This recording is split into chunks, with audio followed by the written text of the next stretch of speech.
오늘은 히브리서 9장 27절 말씀을 중심으로 죽는 것과 심판이라고 하는 제목으로 함께 은혜를 나누고자 합니다. 어떤 무신론자가 한 번 죽는 것은 사람에게 정하신 것이요 라는 설교를 듣고 다음날 목사님을 찾아가서 질문했습니다. 하나님이 있다는 것을 증명할 수 있습니까? 성경이 하나님의 말씀이라는 것을 증명해 보십시오. 나는 성경에서 많은 모순을 찾을 수가 있습니다. 교회 안에는 위선자들이 많이 있습니다. 나는 교회 다니는 사람들보다 훨씬 떳떳합니다. 그때마다 목사님은 한 번 죽는 것은 사람에게 정한 것이며 그 후에는 심판이 있습니다. 이렇게 대답을 했어요. 마침내 실증난 이 사람은 집으로 돌아갔으나 그 성경 구절이 계속해서 머릿속에서 떠나지 않았습니다. 마침내 그는 목사님을 찾아가 저는 죄인입니다. 나는 구원받고 싶어요.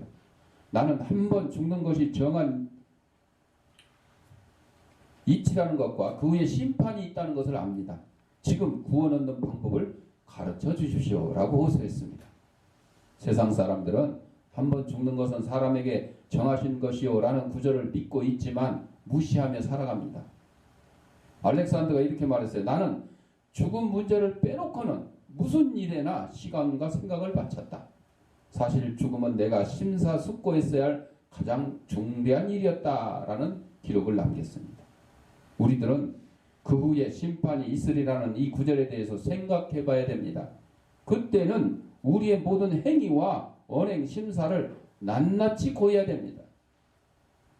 서펄전 목사님은 사람들에게 죽음을 준비하도록 촉구하고 싶은 심정을 절대로 막아서는 안 된다고 말했습니다. 죽음을 준비해야 된다. 그래서 어느 날 우리 노원구에서도 웰빙보다 더 중요하게 얘기하는 게 웰다잉이라고 해요. 웰다잉. 잘 먹고 잘 사는 것보다 더 중요한 게 잘 죽는 거라 그래요. 그래서 옛말에 그렇죠. 호랑이는 뭘 남겨요? 가죽을 남긴데 사람 뭘 남기라고 그랬어요? 이름을 남기라고 그랬어요. 이름을 남긴다는 게 뭐예요? 우리의 돈을 남기는 게 아니고 권력을 남기는 게 아니고요. 우리의 진실된 모습을, 우리의 참된 모습을 남기라는 겁니다. 아, 누구 얘기하면 정말 그 사람한테는 본받을 게 있어. 뭐 나라를 사랑했다든지 지역 사람들을 위해서 정말 훌륭한 봉사를 했다든지 이런 칭찬을 받게끔 하는 것이 이름을 남긴다는 거죠. 예수님께서는 소망 없는 사람들의 모습을 보고 권면하며 슬퍼하시며 십자가에 달리시기까지 하셨습니다. 그런데 오늘날 목회자들이 지옥으로 향하고 있는 많은 사람들을 보고도 경고하지 않고 그냥 내버려 두는 경우가 많은데 이것은 잘못된 겁니다. 목회자는 지옥으로 향하고 있는 사람들에게 경고의 메시지를 전해야 하지 하찮은 도덕적인 설교나 철학적인 설교를 해서는 안 됩니다. 죽음이 끝이 아니기 때문입니다. 심판이 기다리고 있습니다. 구원받은 자와 받지 못한 자는 함께 심판대에 서지 않으며 이들의 운명은 이 세상에서 결정되어지는 것입니다. 기독교인에게는 세 가지 심판이 있습니다.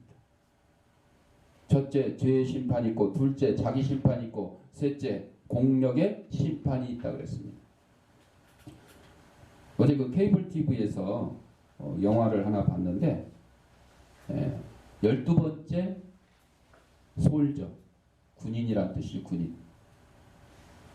독일이 2차 대전 때 노르웨이를 점령을 했어요. 그랬더니 노르웨이에 있는 젊은이들이 영국으로 가서 훈련을 받고 노르웨이에 있는 독일군의 비행장을 폭파시키려고 임무를 받고 왔어요. 배를 타고 왔는데 들켰습니다. 그래가지고 그 배에 있는 폭약을 이용해서 배를 폭파하고 물로 다 뛰어들어요. 왜? 자기들이 그 기밀 문서가 있는데, 가방에 기밀 문서가 있는데 이게 독일군에 넘어가면 안 되니까. 그런데 한 명만 탈출하고 한 명은 물에서 빠져 죽고 10명은 잡혔어요. 10명은 고문을 당하고 죽었습니다. 총살시켰어요.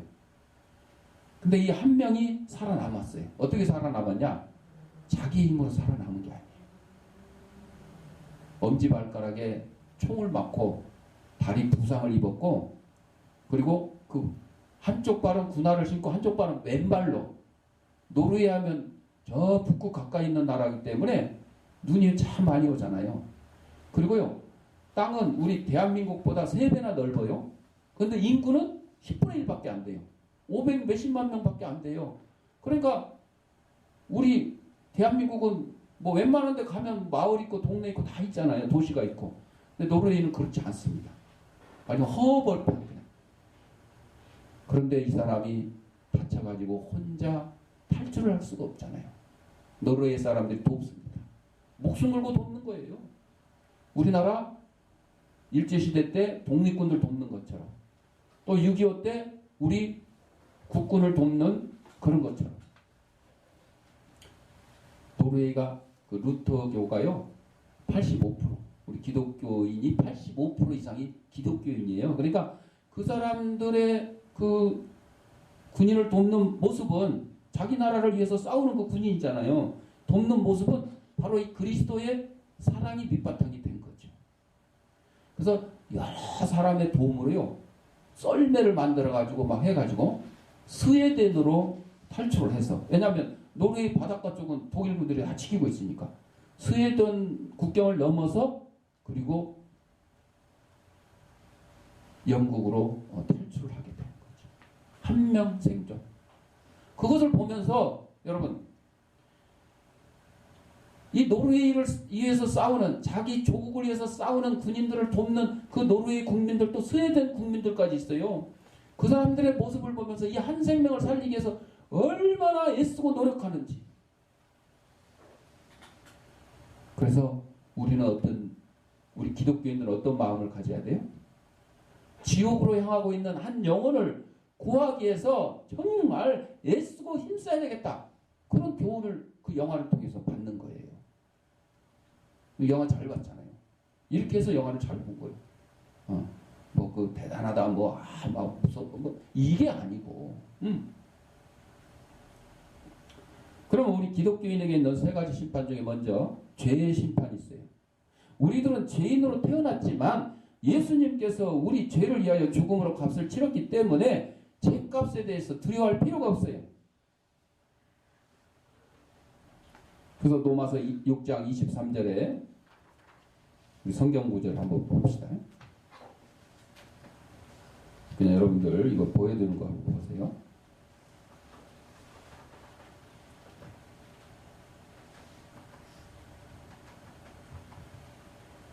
다 같이, 죄의 사건은 사망이요 하나님의 은사는 그리스도 예수 우리 주 안에 있는 영생이니라. 네. 또 뭐죠? 히브리서 9장 26절.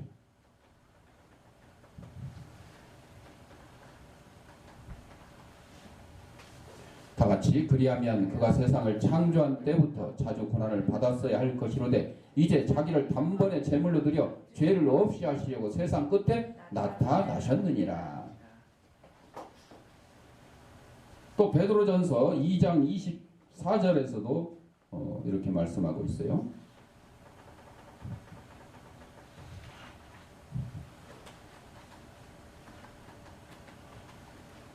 다 같이, 친히 나무에 달려 그 몸으로 우리 죄를 담당하셨으니 이는 우리로 죄에 대하여 죽고 의에 대하여 살게 하려 하심이라. 그가 채찍에 맞음으로 너희는 나음을 얻었나니.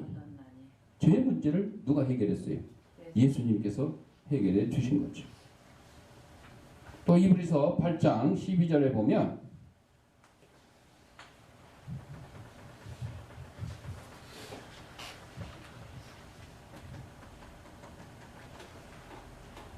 다 같이, 내가 그들의 불의를 긍휼히 여기고 그들의 죄를 다시 기억하지 아니하리라 하셨느니라. 또 마지막으로 로마서 8장 1절 봅시다.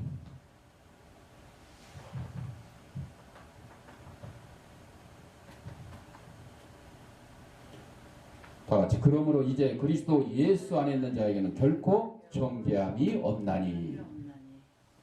우리의 죄의 문제를 누가 해결해 주셨다고요? 예수님께서 해결해 주셨어요. 예수님께서는 십자가에 달리셨을 때 과거와 현재와 미래 나의 모든 죄를 치르셨습니다. 죄값을 치르셨어요. 나는 형벌을 받아 마땅해라고 주장할지라도 예수님께서 십자가에서 그 모든 것을 대신 치르셨습니다.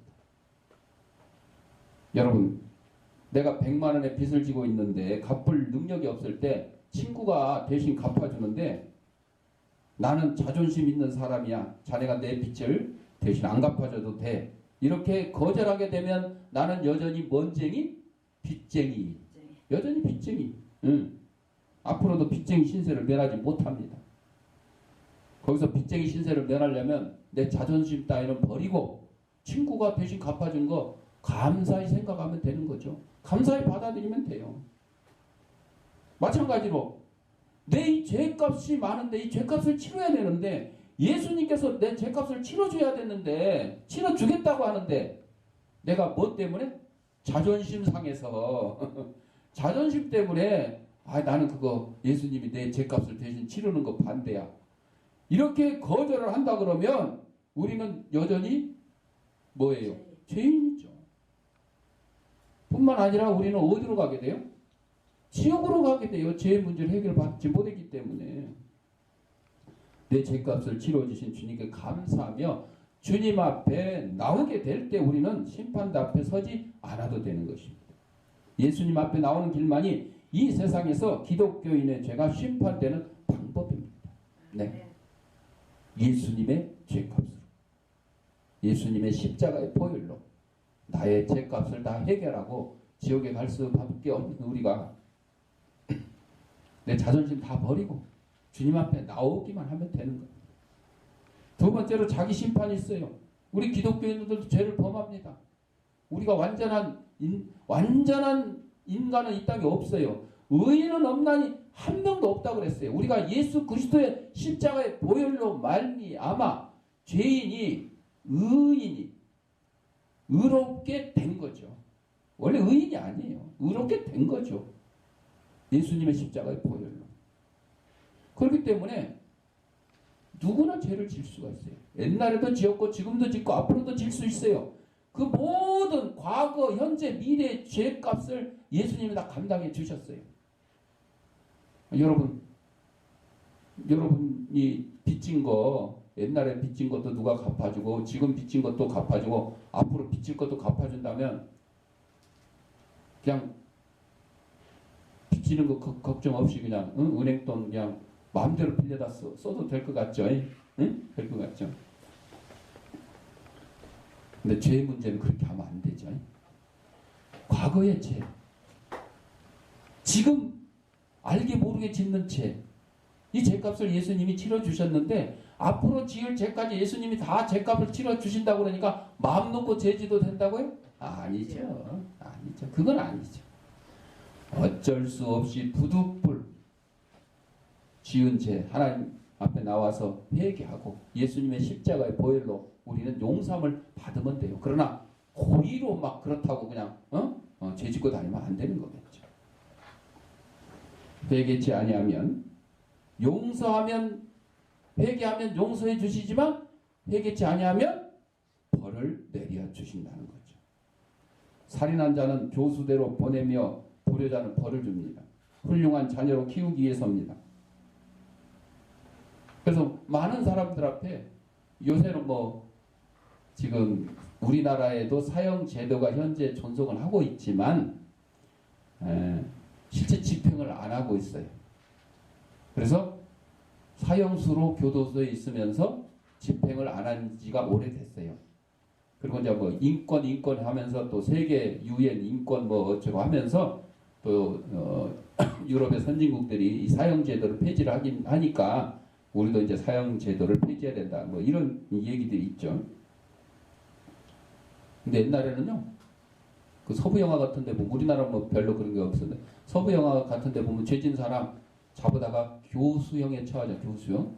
교수대로 이렇게 만들어요. 그래서 목을 매달아가지고. 근데 보면 재판을 해서 교수형에 처하는 경우도 있고 보안관이 그냥 우리나라만 경찰이 임의로 죄인을 잡아가지고 현행범이겠죠. 잡아가지고 이렇게 교수형에 처하는 경우도 있고 반면에 심지어는요 누명을 씌워가지고 이렇게 엉뚱한 사람을 죄 안 짓는 사람을 갖다가 죄인이라 그래가지고 교수형에 처한 경우 있어요. 그 교수형에 처할 때 그 동네 사람들이 거의 다 뭐예요? 구경하러. 그 왜 구경하겠어요? 재밌어서? 아니요. 죄를 지으면 뭘 받는다고? 벌 받는다는 것을 온 사람들에게 산교육을 시키는 거예요. 이게 산교육을 시키는 거죠.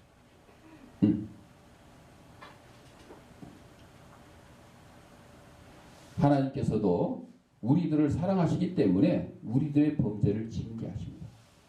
우리가 하나님의 백성이기 때문에 우리가 잘못할 때마다 하나님이 벌을 주시는 거예요. 건강에 벌을 주시기도 하고 사업에 벌을 주시기도 하고 자식의 벌을 주시기도 하고.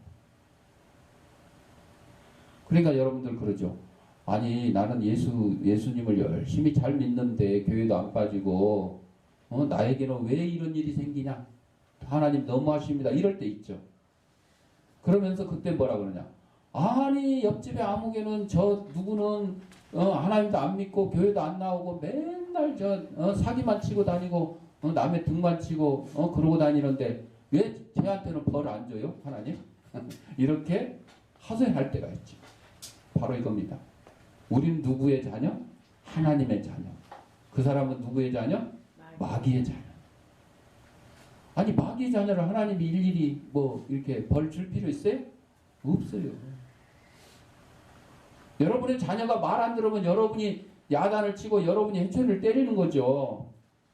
옆집 아이가 말 안 듣는데 여러분이 해초리 때리고 야단 치면 누가 좋아해요? 싫어하죠? 그치 부모가 싫어하죠. 똑같습니다. 우리는 택한 백성이기 때문에 하나님께서 우리를 구원의 길, 천국의 길, 영생의 길로 인도하시기 위해서 우리가 잘못할 때마다 이렇게 벌을 주시는 거예요. 그러니까 당연한 거죠. 당연한 거죠. 그러니까 자식은 어렸을 때 부모님이 잔소리하고 야단치면 싫어하잖아요. 그거 좋아하는 자식 없죠. 싫어하죠. 근데 그 자식이 커가지고 결혼하고 자녀를 낳고 이렇게 살다 보면 이제 자기가 어렸을 때 부모님이 자기를 야단치고 해초리를 때렸던 그 기억이 새로우면서 이제 깨닫게 돼요. 그래서 말 안 듣는 자녀 보면 그러잖아요. 그런 얘기 있죠. 드라마나 영화 같은 데 보면 너도 너 같은 자식 한번 낳아봐라. 너도 한번 고생하고 애를 먹어봐라. 뭐 이런 얘기 있잖아요. 네. 그렇습니다. 사랑하는 자식이기 때문에 야단치고 매를 들고 하는 거죠. 미워서 그러는 부모가 어디 있겠어요. 요즘에는 이제 하도 뭐 이상한 부모도 있어가지고 가끔 뭐 제정신이 아닌 부모가 있어서 대부분의 부모님들은 자녀들이 다 잘 되기를 바라서 하는 거예요. 그렇다고 뭐 자녀를 갖다 로봇처럼 막 억지로 부모 마음에 맞게 이렇게 할 수는 없잖아요. 옛날에는 뭐 부모가 원하는 대학을 가야 되고 부모가 원하는 직장을 가야 되고 부모가 원하는 사람하고 결혼해야 되고 그랬는데 요즘은 그렇게 하면 안 되는 거죠. 자녀의 적성에 맞게 자녀가 원하는 대학을 가게 하고 직장을 가게 하고 또 자녀가 사랑하는 사람 만나서 결혼하게 하고 대부분 그렇게 허용하잖아요. 그러나 그것이 정말 잘못됐다 그러면 그것은 부모님들이 바로 잡을 수 있도록 노력을 하죠. 바로 우리 하나님께서 하시는 게 이겁니다. 우리 사랑하는 성도들이 정말 죄의 길에 빠지지 아니하고 천국으로 향하는데 부족함이 없도록 하기 위해서 이렇게 붙들어 주시는 겁니다. 자녀들이 어렸을 때는 부모님의 훈계를 싫어하지만 다 자라고 나와서 어른이 되고 자식을 낳고 살다 보면 그때 부모님이 나를 이렇게 잘 타일러주고 야단 쳐주기를 잘했구나. 전에도 여러 번 말씀드렸습니다. 어떤 사형수가 죽으면서 마지막 할 말이 뭐냐니까 어머니 불러달라고. 그래서 어머니 불러가지고 주니까 가까이 오시라 그래가지고 기 좀 대보라 그래가지고 귀를 물어 뜯었어요. 그러니까 사람들이 우미 저런 불효 막심한 놈이 어딨냐고. 그때 이 사형수가 뭐라고 외친 줄 아세요? 어머니 왜 어렸을 때 내가 친구 연필 훔쳐왔을 때 야단치고 매를 때렸어야지 잘했다고 그러고 친구 돈을 훔쳐왔을 때 야단치고 매를 때렸어야 돼. 잘했다 그러고. 어머니가 그렇게 잘못 가르쳤기 때문에 내가 이제는 사형수로 사형을 받게 됩니다. 하고 한탄을 했답니다. 맞습니다, 여러분. 3살 버릇이 언제까지 가요? 8까지, 이제는 뭐 100세까지 가는 거예요. 예. 우리가 범죄하고 회개치 아니하여 지옥으로 가는 것을 하나님께서는 방관하지 않으시는 겁니다. 우리를 천국으로 인도하시려고 징계하시며 바라잡아 주시는 겁니다. 사람들은 자기 자녀를 꾸짖지 남의 자녀를 꾸짖지 않습니다. 자녀가 잘못했는데도 꾸짖지 아니하면 진짜 부모가 아니라고 그래요. 계부, 계모. 얼마 전에도 뉴스에 나왔죠. 응? 계부나 계모가 응? 그 의붓 자식을 때려서 학대해서 죽게 만들고, 하나님께서는 우리를 자녀로 삼아 주셨기 때문에 우리들이 범죄하면 꾸짖습니다. 우리들이 범죄하는데도 하나님의 징계가 없다면 그는 하나님의 자녀가 아니고 누구의 자녀? 마귀의 자녀예요. 마귀의 자녀. 그래서 고린도전서 11장 31절에 우리가 우리를 살폈으면 판단을 받지 아니하려니와, 또한 요한일서 1장 9절에 만일 우리가 우리 죄를 자백하면 그는 미쁘시고 의로우사 우리 죄를 사하시려 우리를 모든 불의에서 깨끗하게 하실 것이라고 그랬습니다. 자신의 잘못을 고백하고 용서를 구하는 자식에는 부모가 꾸지람을 하지 않습니다. 하나님께서도 마찬가지예요. 여러분, 자녀나 또 돌보는 아이들이나 잘못할 수 있어요. 사람이 실수할 수 있잖아요. 그래서 제가 잘못했습니다. 그러면 그걸로 용서를 해주는 게 맞습니다. 그런데 잘못했습니다. 그런 게 아니라 핑계를 대고 아니면 또 거짓말을 해요. 둘러대요. 그러면 그때 이제 화가 나는 거죠. 그러면 한 가지 죄를 덮으려고 또 다른 죄를 만드는 거게 되죠. 지금도 죄 짓고 있는 기독교인, 그리스도를 위한 사랑이 식어진 사람, 교회를 무시하고 기독교인의 의무를 다하지 못한 사람들은 스스로 판단해 보시고 여러분의 죄를 하나님께 고백하십시오. 그리고 주님과 교제를 나누고 섬기는 일을 다시 회복을 해야 될 것입니다. 마지막으로 공령의 심판이 있습니다. 예수님께서 재림하시면 우리 모두는 예수님의 심판대 앞에서 우리의 공력을 심판받을 것입니다. 잘한, 잘못한 것. 이때 심판은 구원과 아무런 관계가 없습니다. 구원받은 하나님의 백성이 천국에 들어갔을 때에 공령의 심판받는 것은 이미 이제 구원을 받았기 때문에 천국은 들어왔어요. 그런데 거기서 얼마나 잘했냐, 잘못했냐, 상급을 받는 금메달이냐, 은메달이냐, 돈메달이냐, 이게 이제 정해지는 거다. 공력은 결코 구원의 근거가 되지 못하나 하늘의 상급이 수여되는 근거가 됩니다. 그래서 고린도전서 3장 11절부터 15절에 이 닦아둔 것 위에 능히 다른 터를 닦아둘 자가 없으니 이 터는 곧 예수 그리스도라. 만일 누구든지 금이나 은이나 보석이나 나무나 풀이나 짚으로 이 터 위에 세우면 각 사람의 공적이 나타날 텐데 그 날이 공적을 밝히니 이는 불로 나타내고 그 불이 각 사람의 공적이 어떠한 것을 시험할 것임이라. 만일 누구든지 그 위에 세운 공적이 그대로 있으면 상을 받고 누구든지 그 공적이 불타면 해를 받으리니 그러나 자신은 구원을 받되 불 가운데서 받은 것 같으니라. 여러분, 우리가 천국에 가도요, 지금 이 고린도전서 3장 11절부터 15절에 하는 것처럼 떳떳하게 천국에 간 사람이 있고 창피하게 천국에 간 사람이 있다. 이런 얘기입니다. 결론. 그러니까 여러분, 이왕이면 천국에 갔을 때 잘했다고 칭찬받는 그런 우리 그리스도인이 돼야 되겠지. 아이고, 너는 참 그냥 어쩌다가 천국 무턱 넘어서 들어왔구나. 까딱했으면 지옥 갈 수밖에 없었는데 이래서는 안 되는 거죠. 이런 얘기 들어서는 안 되는 거죠. 예? 그래서 우리는 우리의 행위로 구원을 얻을 수가 없고 하나님의 은혜로 구원을 얻는 겁니다. 그래서 에베소서 2장 8, 9절에 너희는 그 은혜에 의하여 믿음으로 말미암아 구원을 받았으니 이것은 너희에게서 난 것이 아니요 하나님의 선물이라. 행위에서 난 것이 아니니 이는 누구든지 자랑하지 못하게 합니다.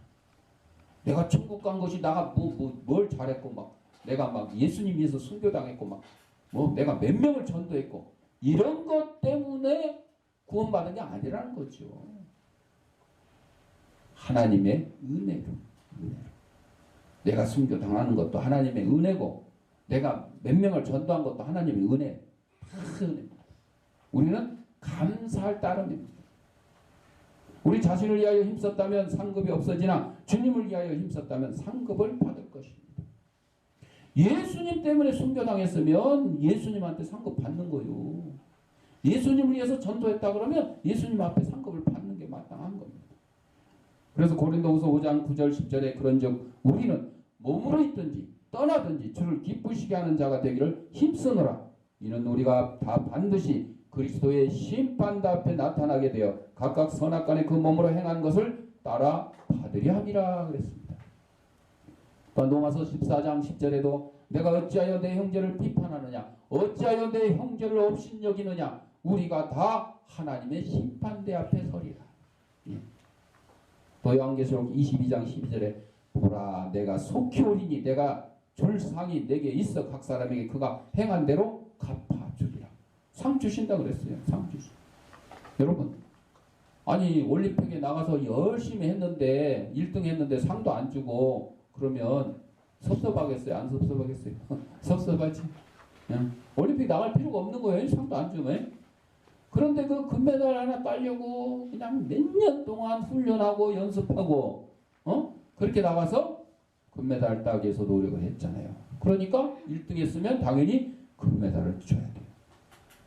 얼마 전 뉴스에 보니까 뭐 우리나라 선수가 저번 올림픽에서 메달을 못 땄는데 그 메달 딴 사람들이 전부 약물볼로 걸렸대요. 그러니까 이미 메달을 다 수여를 하고 올림픽 끝났어도 나중에라도 그때 그 약물 투여 혐의를 갖다가 다 조사를 해서 나오면 다 박탈이 되는 거예요. 그런데 가만히 있다가 그 앞에 탄 사람들이 다 박탈되는 바람에 우리나라 사람이 올림픽 끝난 지가 한참 됐는데도 당신 은메달입니다. 앞에 사람 다 탈락이니까. 맞습니다, 여러분. 내가 하나님의 일을 열심히 하면요, 잘 해놓으면 누가 알아주지 않더라도 누가 메달 주셔요? 하나님께서 다 알아서 메달 챙겨주셔요. 그러니까 아유 나는 목사님이 알아주지도 않고 누가 알아주지도 않고 이런 거 할 필요 없어요. 사람 눈을 의식해서 하는 게 아니에요. 누구를 보고 하는 거예요? 오직 하나님만 바라보고 충성하는 겁니다. 또 요한계시록 4장 10절에 24 장로들이 보좌에 앉으신 이 앞에 엎드려 세세토록 살아계신 이에게 경배하고 자기의 관을 보좌 앞에 들이며 이르되 우리가 무슨 일을 하든지 최선을 다해서 해야 되는 겁니다. 그러나 가장 먼저 예수님을 위해서 봉사해야 되는 겁니다. 그래야 이 땅에서도 복을 받고 천국에서도 상급을 받게 되는 거예요. 그러니까 우리는 구제하는 일, 봉사하는 일 다 누구의 이름으로? 예수님의 이름으로 하는 거예요. 내 이름으로 하는 게 아니라 예수님을. 아니 당신 왜 이렇게 열심히 봉사해요? 예, 저는 예수님의 제자이기 때문에 그렇습니다.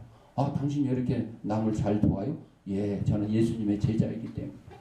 다 예수님 때문에. 예수님 때문에. 무도에 나간 언니가 동생에게 나는 무도에 나가서 여왕이 돼서 면류관을 쓰게 될 거야. 동생이 나도 면류관을 쓰게 될 거야. 예수님이 내게 직접 씌워주실 거야. 언니도 그런 면류관을 받았으면 좋겠어. 언니가 무도에 나가서 면류관을 쓰게 되었지만 기쁘지가 않았어요. 그래서 집으로 돌아와 동생에게 예수님이 주시는 면류관을 어떻게 받을 수 있는지 물어보고 마침내 거듭나는 기쁨을 체험했다는 얘기였습니다. 여러분 세상에서 주는 상 이거 그때뿐이에요. 그러나 천국에서 하나님 앞에 받을 그 상은 영원한 것입니다. 영원한 것이. 우리가 세상 일에 몰두하여 상을 받을 수도 있고 칭찬을 받을 수도 있습니다. 이왕에 우리 그리스도인들이 세상에서도 칭찬받고 상 받는 게 좋죠. 응? 그러나 예수님께서 주시는 상급과는 비교가 안 됩니다. 우리가 정말 예수님을 사랑한다면 예수님께 내가 소유하고 있는 가장 좋은 것을 드려야 돼요. 기다리는 소경 처녀 이야기가 있습니다. 배를 타고 먼 여행을 떠난 연인을 기다리는 처녀가 날마다 바닷가에서 연인을 기다립니다.